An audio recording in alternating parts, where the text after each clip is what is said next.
Here comes Speed Racer, he's a demon on wheels. He's a demon and he's gonna be chasing after someone. He's gaining on you, so you better look alive. He's busy revving up the powerful Hot 5. And when the odds are against him and there's dangerous work to do, bet your life, Speed Racer, see it through. Go Speed Racer, go Speed Racer, go Speed Racer, go! He's open flying as he guns a car around the track. He's jamming down the pedal like he's never coming back. Adventure's waiting just ahead.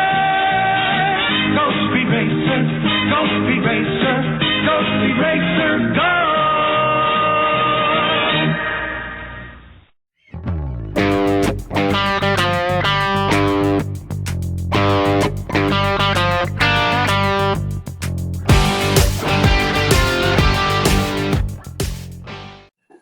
All right, guys, we made it here to Slot Mods. Finally got here. It's only about a 3-hour drive. No big deal. So we're here with Dave Beattie. Is it you like Dave or David? Dave's fine. All right. So I want to be sure I'm pronouncing it how he wants to pronounce it. So we made it to his shop.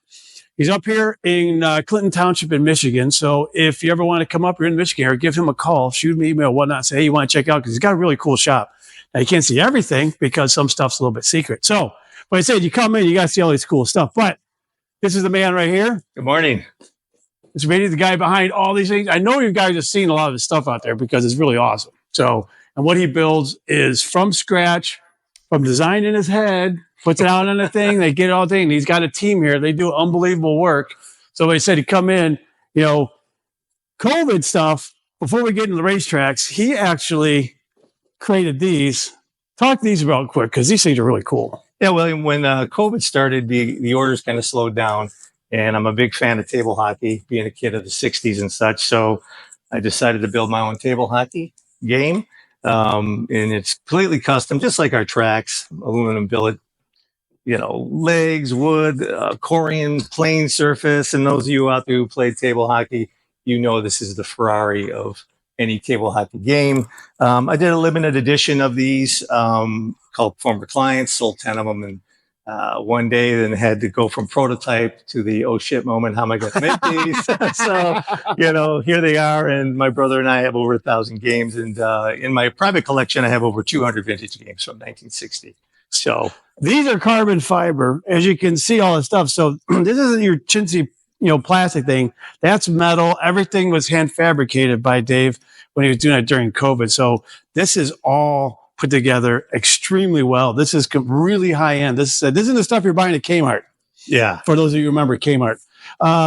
So these are fantastic. So I just told you about the quality and what goes into what he builds. You know, it's all the best materials, all the high end stuff. So you know, it's not something that's just going to only last a couple of years. It's going to last lifetimes and generations. Something you can hand down. So again, he said he's got a few of the samples here, but this is to show him, but he's got like cool big posters up here of his tracks and little things that if you didn't know that was a slot track, you would swear that was probably almost the real thing. But that's really cool how he has these in here and set up and design.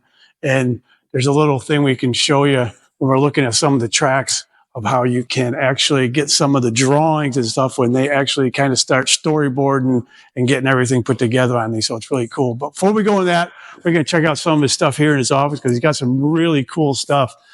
As you can see, he's got just down the wall, you can see it all here. He's got just hundreds and hundreds of slot cars. And you see, and just all the cool stuff.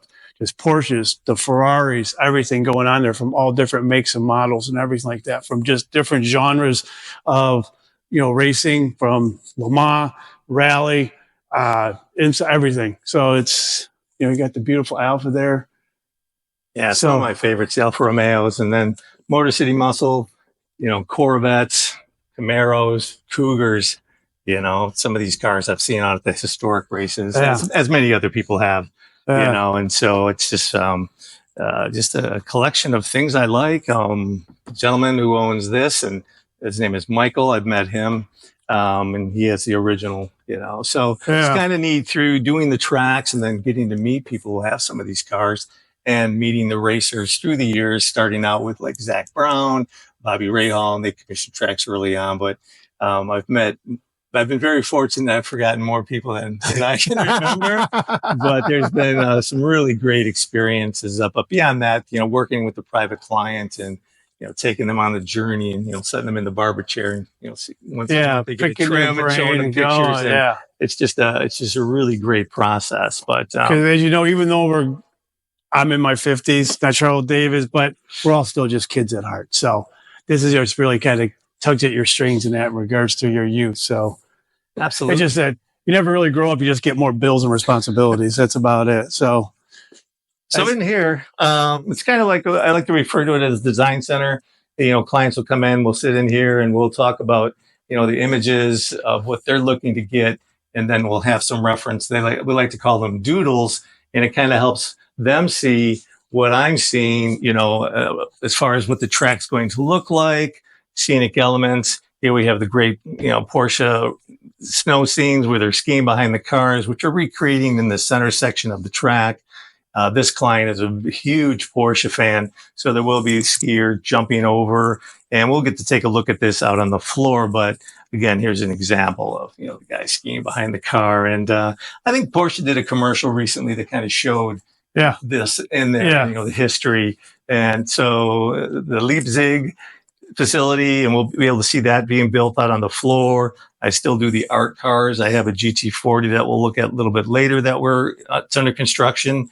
I don't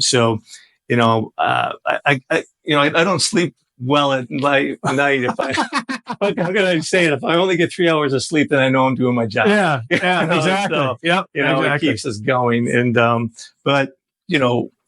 at M1 Concourse, we're going today. They've commissioned me to do 2 raceways for their X Center.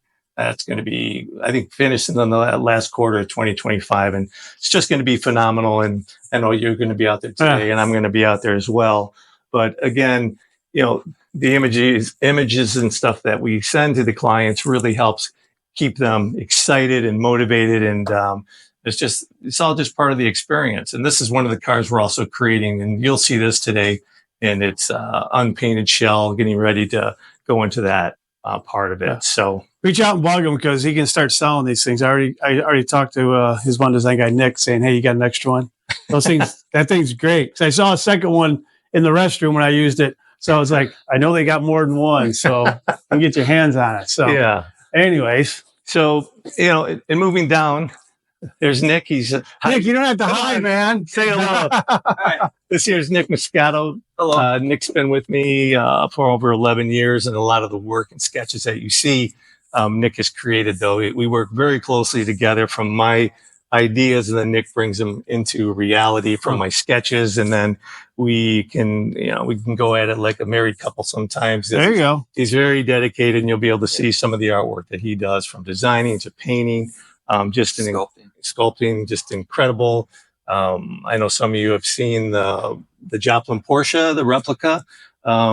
Nick is the gentleman who painted that. I think but our friend Vic Rivera owns the car, and he'll be more than happy to tell you all about it because he takes Nick along with him because Nick knows a lot about the car. And he's like, "Nick, you got to come with me. You know more about it." So, but having Nick, he's just an incredible talent. So I'm pretty lucky here. So. It's always good to have it. And plus, you got to love, Nick's got some of the best hair I've seen in a long time.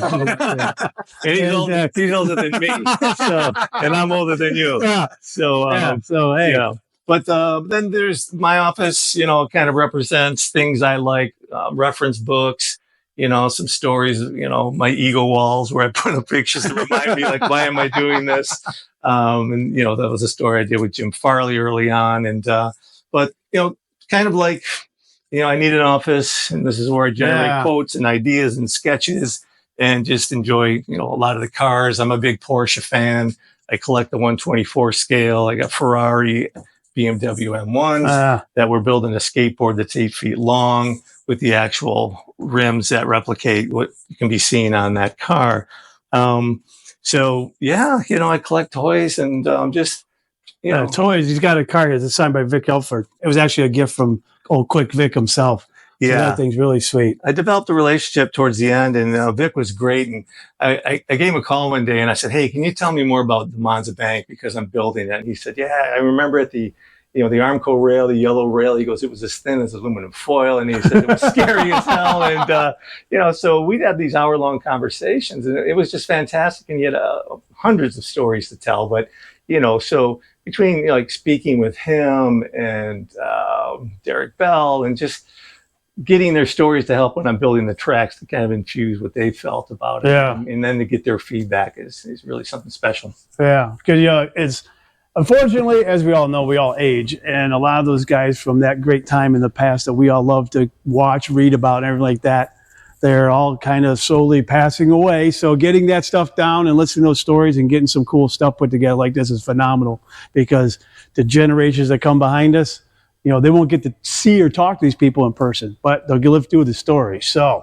that's awesome to see. So we're going to go to the design studio with Jay, his man down there. We're going to check out kind of where the processes and everything kind of starts, and getting it from in his head through Nick's hand into Jay's design studio. So you can see it kind of follows a path in regards to it. So we're going to get to this shortly. So we're going to go into here and kind of show you how a lot of this stuff, it's in its infancy in regards to design and just process. Yeah. So today, it's kind of a light day. It's a Friday and such, and there's a lot of events going on. So the studio is usually abuzz with these guys in here making models, getting them approved by me driving them crazy with, well, wait a minute, it's not quite looking. But, what you're seeing here is part of a village scene that is going to be part of our Drakkar Paris, the Drakkar Rally. Drakkar Noir. Yeah. Yeah. Oh, Lord. Yeah, my favorite cologne. But we're building the huts, and everything is made by hand. And Jay, what did you make that out of? We 3D printed the base, wrapped some craft foam around it. The door is some bamboo mat that's been painted. Textured paint to give it some texture, grit. The roof is actually string that we found a process that kind of mimics the look of thatch. It was a tedious process because I heard him. I'm trying to use a word that starts with a B, but I won't. But so there's things that these here are like bushes. They're trees, and they're kind of things that we start. And this is just made from rope. So we really try to think about.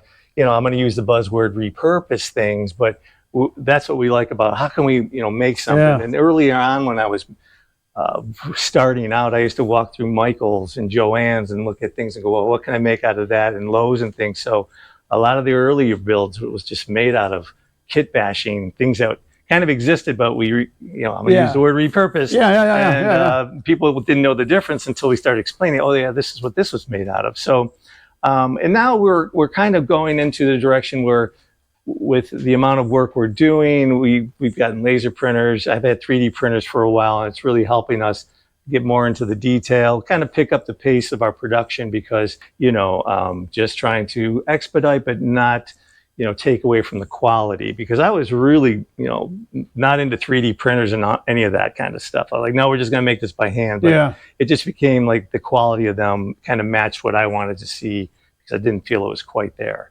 So that's just my head, where some people will say, well, that's good enough. And I'm like, no, it's not good enough. And, and sometimes I just need to say, okay, it is good enough. But any build that comes in here could stay for years because they're never done. Oh, yeah. It's like, well, I could tweak this here. It's like, you go in there and say, what's that artist mentality? Because someone's got to tell you, no, it's done. Or you got to get, all right, I'm finished. Or you, like you said, you'd be on it for years. Absolutely. Well, I could change it. I could tweak this. Just going on. It just comes to that point where like, But, and I guarantee, he probably has sleepless nights because he goes back to all of the previous builds, and I guarantee he probably goes, you know what? I'm thinking of something I did 5 years ago that I could do this to it. Absolutely. In trying to manage the client's expectations, but exceeding them, because that's what we really do. Like they'll say, okay, yeah, this is great. And then we deliver it and they go, oh my God. And like one guy drops 7 F-bombs and he's like, and I'm like standing there because I'm always nervous. It doesn't matter. We get there and I got my nervous stomach going and everything, because it's quite an investment. But, they always write or say right there, wow, you've exceeded my expectations. I had no idea. And that's where, that's what we're committed to. Yes, they're expecting this, but let's give them this. Yeah. And it's been a secret to the sauce of the success of what we do. After 15 years, I've had no one come back and say, hey, wait a minute, I thought I was going to, that's great. Tips have been given, and no, I mean, I'm not looking for them, but some of these gentlemen are just like, oh my God, David, and these are put into collections that some people will never see. And me going out into my team into the middle of a cornfield, and there's a football-sized building, with 100 Shelby GT Mustangs, and just an intense collection, and you would never know it driving by. So I've had those kind of experiences, and putting these tracks in, fourth floor places for like Adrian Fernandez in his private collection. And he's like, David, I'm a little bit particular. And at the very end, I'm like, yes, after we installed it, you are very particular. But he had a killer space. So, God bless him. But, over here, just in regards to the research that we do, this is the Gamund factory. I'll call it a factory where Dr. Porsche was building the cars, hammering them out, and this client is all about Porsche. So, we're building it out, and you'll be able to see when you look in, this will be in 1/24 scale, which will be larger. We'll be making the bucks and recreating Dr. Porsche, and then the assembly line, and you'll be able to see it's over here, William.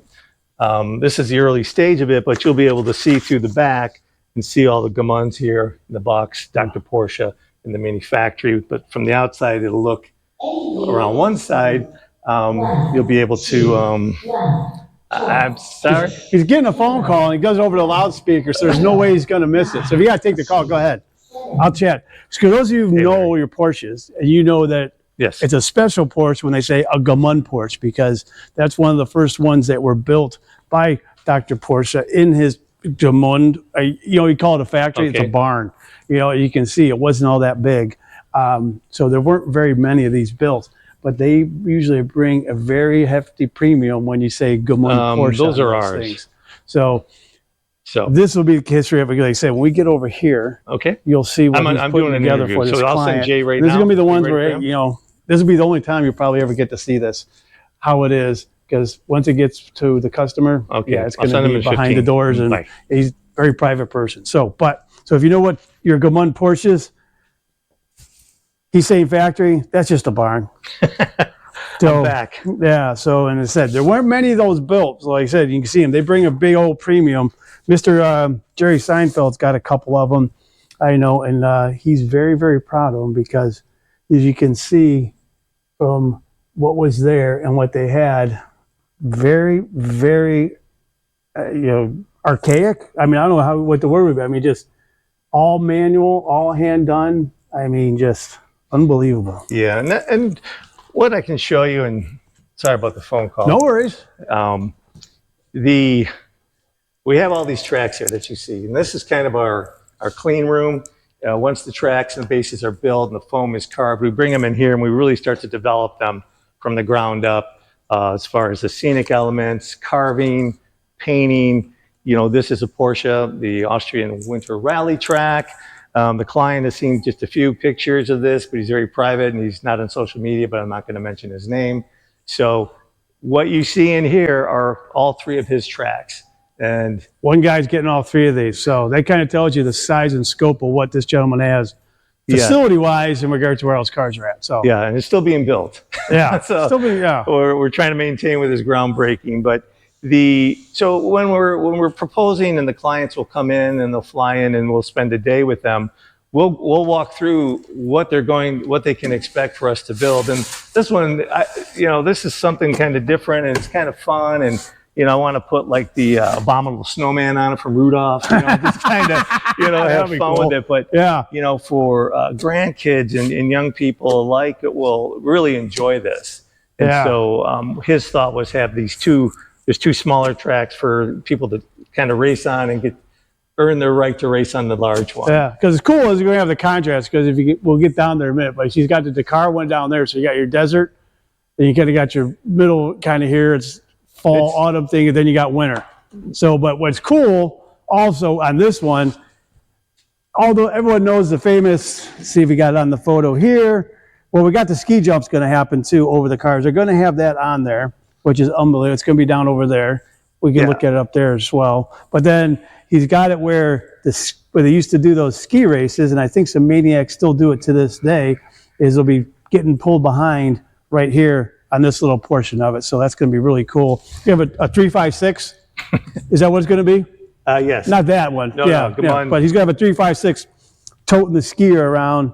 So not the Beetle, but they're very close in nature. Yeah. But so that's going to be really neat to see that. It's cool. That's going to be awesome. And to that point, we have to make those. So Nick will design those, and then we will 3D print the bodies, and we'll make custom chassis. So we'll be making Gammon 356 slot cars, especially for these builds.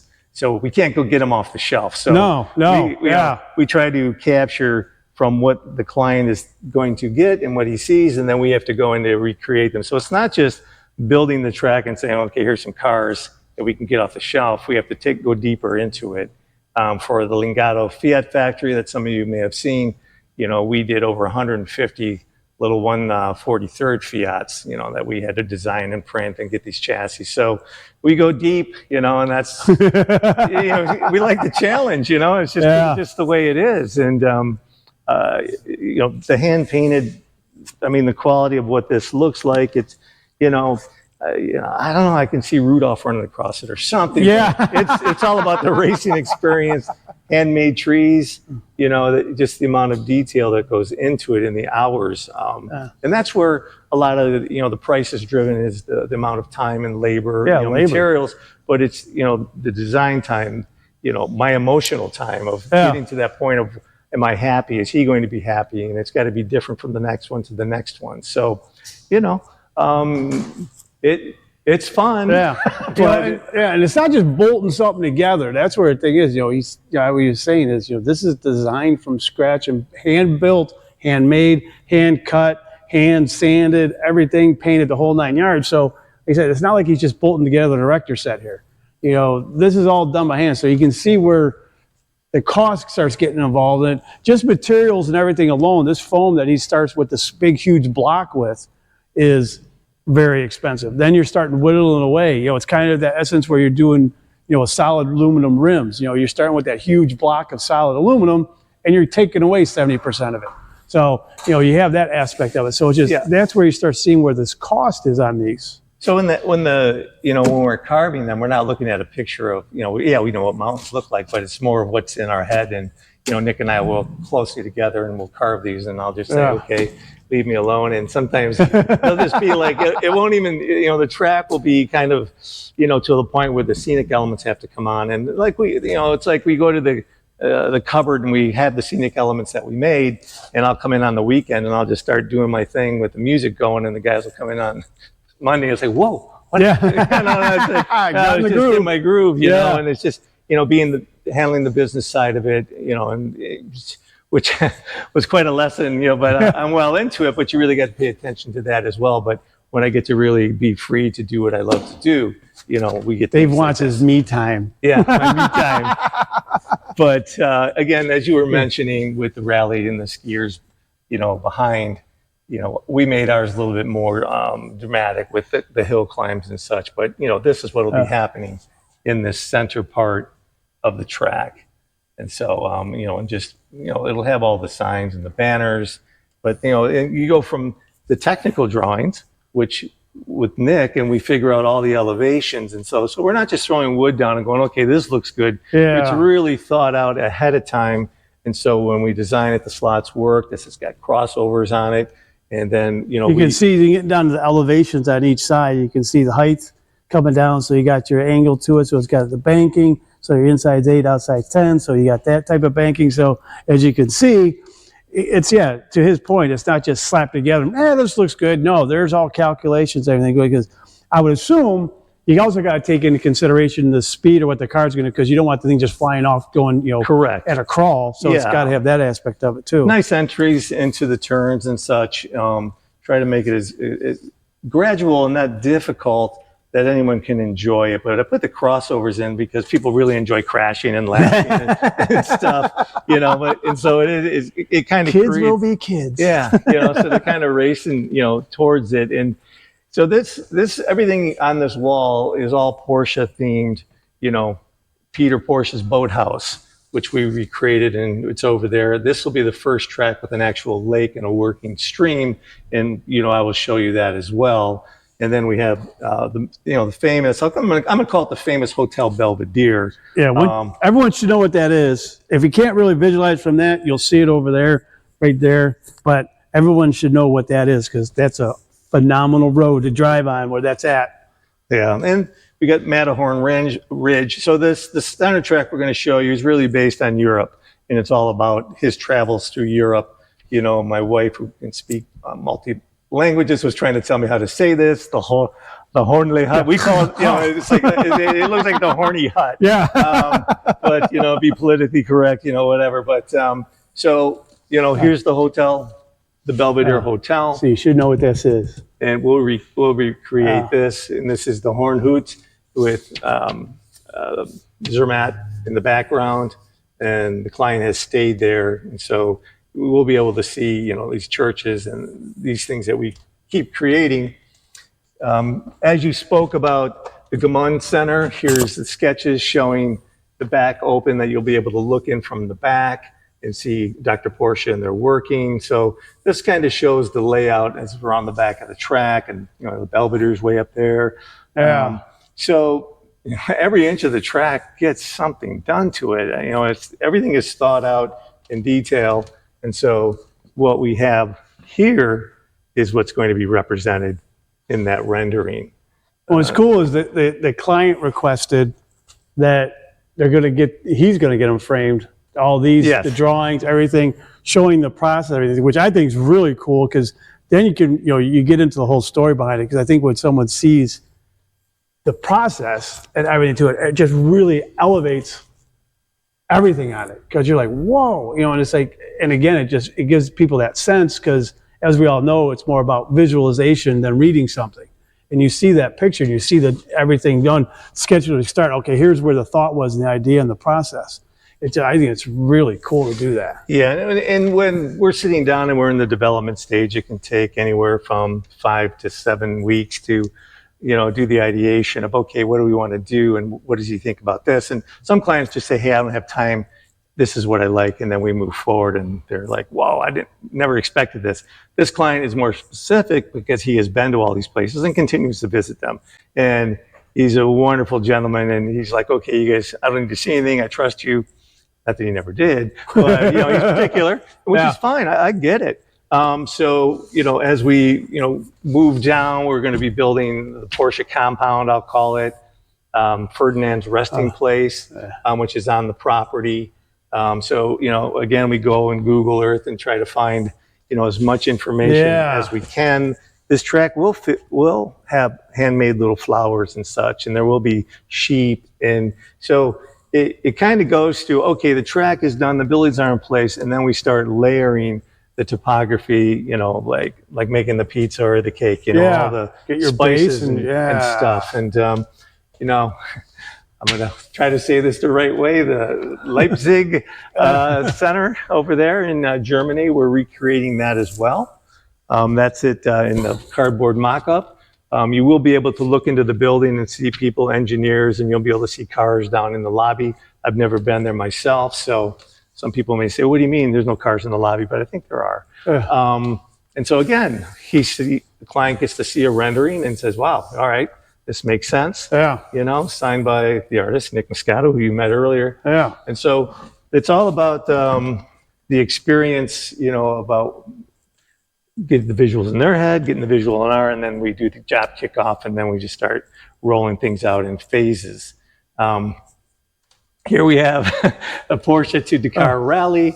I kind of cut out the Paris, part of it because I thought we had a lot of snow going on in the visuals. You know, in Michigan we get enough cold weather, and I thought, okay, but this one here is another, you know, end piece to the main one, and if you can turn around on the back of the track, you'll see the back is painted in reverse with Porsche, which is paying homage to the large Porsche transporter that many people have seen out at Sport and everything. And I kind of pitched this to him, and he's going to have a large mirror on the ceiling, so when you're racing, you'll be able to see Porsche correct reading. Oh, nice. So it's just kind of like trying to throw some special things in here. Now we're in Africa. Yeah. And so right now this is in development. We're probably at 80% here. Really different, kind of like the winter track where, you know, we're painting, expressing that there's sand and, you know, just carving it. And we're going to have ratty trees and, you know, made out of straw and hay and such. So, you know, very sparse right now, but there will be the support teams will be in here, and, you know, we'll be recreating these kinds of scenes, you know, coming around, and you can kind of, you know, again, this is made from string and such. And as Jay was pointing out, what, you know, he was working with. So we really try to get accurate with what we're doing, just to be able to have it tell the story and just be a really fun racing experience. Yeah, I mean, look at the sticks. I mean, even down to the little buckets for the well. I mean, the cover. I mean, look at the string, the attachment attached to. I mean, it's everything's there. I mean, look, because you hand paint all these little strands. As you can see, it fades. Got your green down to the brown. So I mean, everything, just the minute detail and the thought and attention to that detail is unbelievable. Yeah. So when it's done, I mean, this is. I say the track's 80% done on a whole. The scenic elements are at about 30%.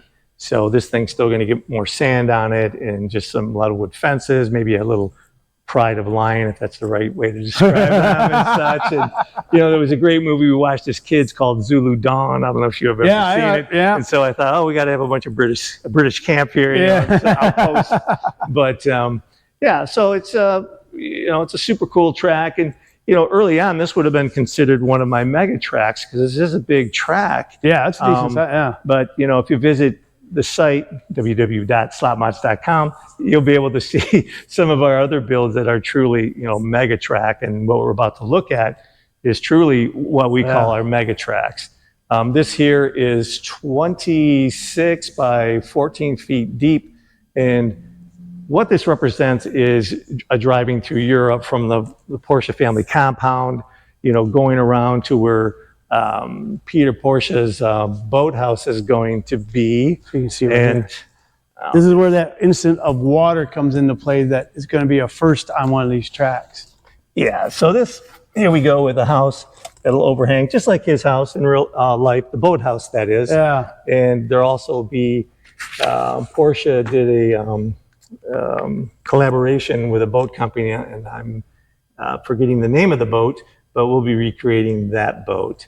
Unfortunately, people will say, "Oh, I know what that is." If you do, please let William and I know. Yeah, post it in the comments so we know what it is, so we can clarify that. So you'll race around through the mountains. There we have. There's a horny hut. Yeah, from Switzerland. As me and Dave are calling it. Again, we are pronouncing it wrong. We know that, but hey, that's how we're interpreting it. So. Yep. So you'll race through the hillsides of Europe, and then up where we see the cardboard, the Gamund factories. You know, it's just more for placement, and those areas. Excuse me. Will develop, you know, as we get through each area. Then it really accelerates. And all the things come out in the build because we still have things to go. But this will be our first track with a working river with a filter system like you would have with a fish tank. Mm-hmm. So the water doesn't get skunky and things like that. We're actually in the process of switching it prototype builds for the controller holders. Oh, yeah. And we have a more recent one.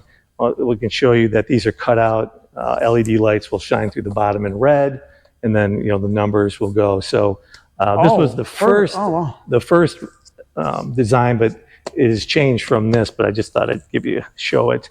Yeah, that's cool. The client said, "Well, can I just lay the controller down?" So we designed it now where it's a little bit different shape. There's a hole over here, and the controller is like a stick shift. And you can just pick it up. Pick it up and go. We can do wireless, and so this track will have a wireless system, so you can walk anywhere around and squeeze a trigger and see what you cool. have. All right. It's going to have, I think, a dozen built-in integrated cameras that'll stream to large screen TV. So as the cars go around, you'll be able to see them come around a turn. So it's really How does that affect the slot car itself when the track's wireless? Not at all. It's just a controller going to a unit here. Okay. So, all right.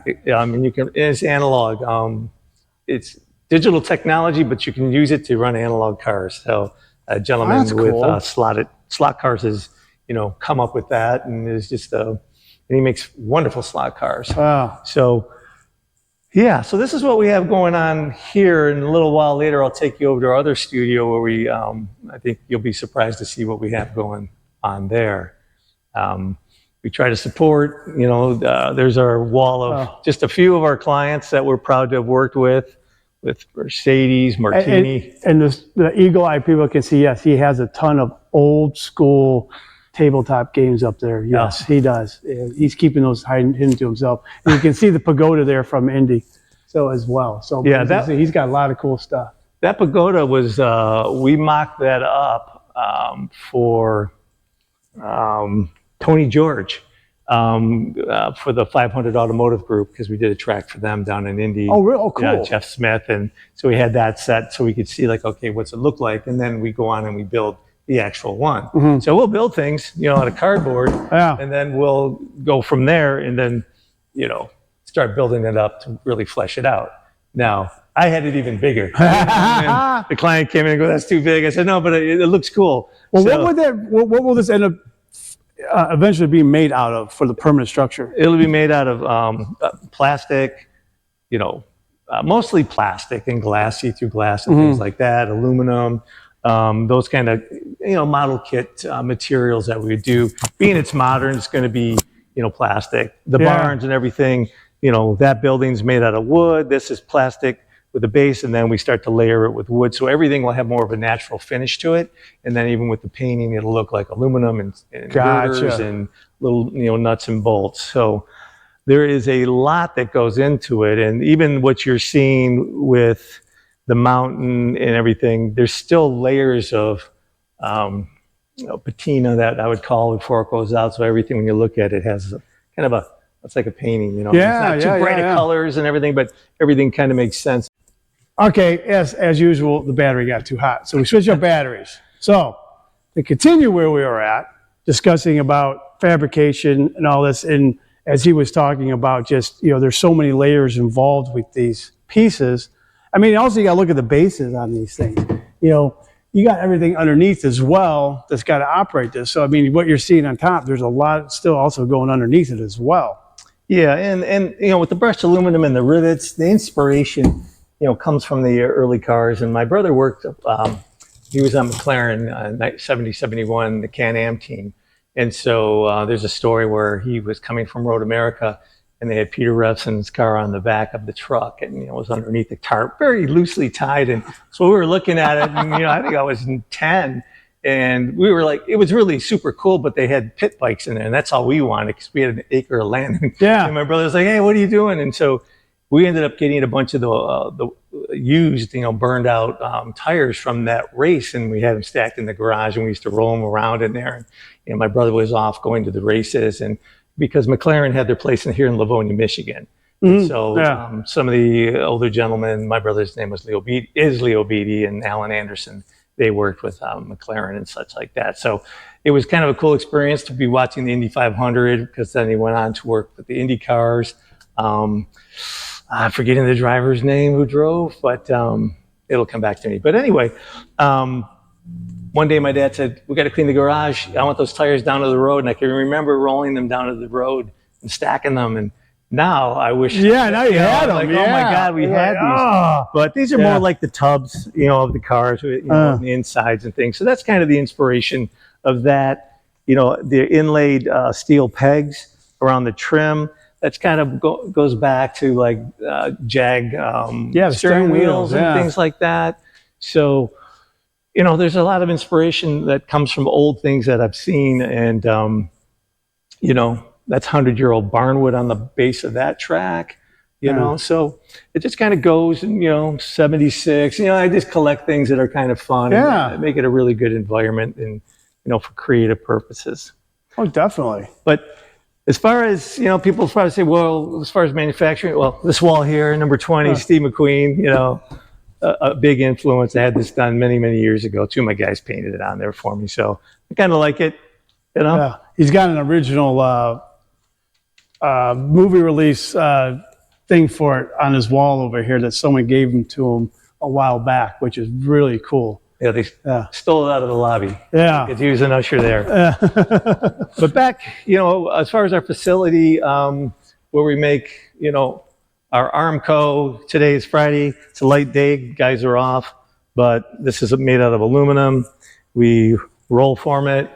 And so, goes through the gears, comes out, little pieces, at the end of the day, goes in like that, comes out like that. Sound like I was talking like Jaws. Yeah. So many men went into the water. Yeah. But yeah, so it's a pretty cool process, and it took a while. I used to do it out of wood and things, and we make the posts and stain them, and we drill the little holes and tap them in. So just to kind of bring more of that realistic vibe to what we're doing. And then there's always various tracks and various stages. This is a miniature Le Mans. People can say, well, it doesn't look like Le Mans. Well, it's the spirit of, because this is being inserted into a 1967 GT40 replica. Jackie Ick's wing car. And that's over at the other facility, and we'll be able to see that in its stage, but this will be inserted, and currently we're building out the Le Mans pit garages, which will be actually, I think, twice as long, and I just did hand painted and did all this last week. So this is kind of like, bare bones of getting it. And, as a kid, even if it, for myself, if I didn't have this on there and I had a track like this, I'd been in heaven. Oh, yeah. Because we all tried to bend that plastic track and do what we do. Another small rally track that I was building, I built one similar for a young lady out in California. Her mother was a rally race driver over in Germany, racing through the Black Forest, and she had won some races. It's kind of extreme, but it's just something that now I'm just building for myself because I'm a big fan of rally racing. Yeah, you see, he's got all this stuff going, but you know what? I'm going to build something for myself as well. You always got to have that me time. Yeah, but we have CNC machines, and usually they're running it, but today it's Friday. Yeah. And, it's one of those things, and it's a small shop, but we have another shop, and it's worked out pretty well, and I may be having to look for more space. And just getting commissioned to build what will be truly our biggest track, which is a Targa Florio track that is going to a customer who I've already built a large track based on Monza. And so, the blessings keep coming. It can get scary because, what we do, the phone's not ringing every day. Yeah. And so we have to put them out there so we can get them out, but going on 15 years and, the race continues. So yeah, just a production facility. We can head over to our other space. All right. We're going to check out that GT40's building that's going into. So stay tuned. Back in a second. All right. Before we go over there, Dave's got something here he wants to show us in regards to what he has in his hand. So when I first started out, I went over to a hobby shop and asked the gentleman, hey, I'm doing these tracks, and can I set up in one of your aisles? And, tried to do them for $729.95. It was a do-it-yourself, and you'd put it together, and I gave you everything, because no one was doing these kind of custom wooden tracks. And so I set up in the aisle, and, my daughter and I, we'd go there, and there's Madeline down there, and I'd sit down here. And this was after the 2008 when the economy, and people would come up and race on it. And a gentleman stopped by and saw this, and that's kind of how he took a card. And then things started to kind of snowball because he wanted a track built for his garage. Yeah. And that's when kind of the light bulb went off. So at this period, I went from this here at the. So this is 2008. Yeah, roughly. 2008, 2009. Okay. So I went from here to Pebble Beach, and then to that. to this, hanging out We all with know Jay. that guy. And Yeah. we had a barbecue at his facility there and his collection. And Jay and I have been friends, and he's really been super cool. He's a nice guy. Yeah. So, where I come from is about 5 miles from here. And my friends will say, man, we went from Schaefer to Jay's to the Today Show to, all these wonderful places. And I could have never imagined. So I feel very fortunate to it. But I just wanted to share this with you. That's because cool. Yeah, the origin this is really, right there. where it started, going there, and people who had known me as an executive were like, what's going on with you, Dave? And I'm like, I have a dream. Yeah. So, and we all can, and I guarantee we can all just give it all to his daughter, because that's her good luck charm right there. Yeah. That's what it is. She created it all with her good karma. So that's awesome to see. It's always cool to know where you came from, because you don't know where it's going to lead. It's like, hey, I've got an idea, I have a passion, and you went with it, which is great, because a lot of people are they don't. Then all of a sudden they're in their 70s, 80s, like, oh, I should have, would have, could have. If I would, it's like, what, you just got to sometimes just jump in the deep end. Life's too short. Yeah. Plenty of challenges, but just, you have to be resilient and go for it. So, let's head over to the other place. Everybody would do it, right? So here we go. I just got to pull the now cover we're off over here where he's doing the GT40, that insert is over there. So he's getting ready to open the garage door. So this is going to be kind of a cool shot in regards to this. So pay attention, because this is getting ready to open here any second. Hopefully any second. He's doing this. So this is going to be really cool, because you're going to see the GT40 just sitting here. And there it goes.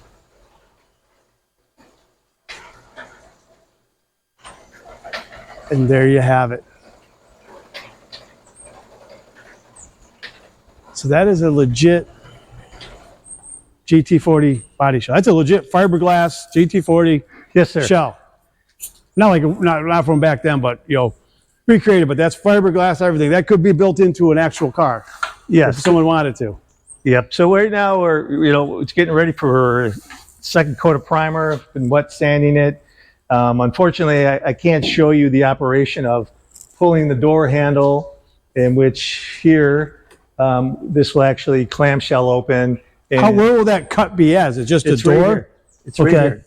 So this whole body will raise up 3/4 to up to here. And I'll send you an example pic so you can add it in there.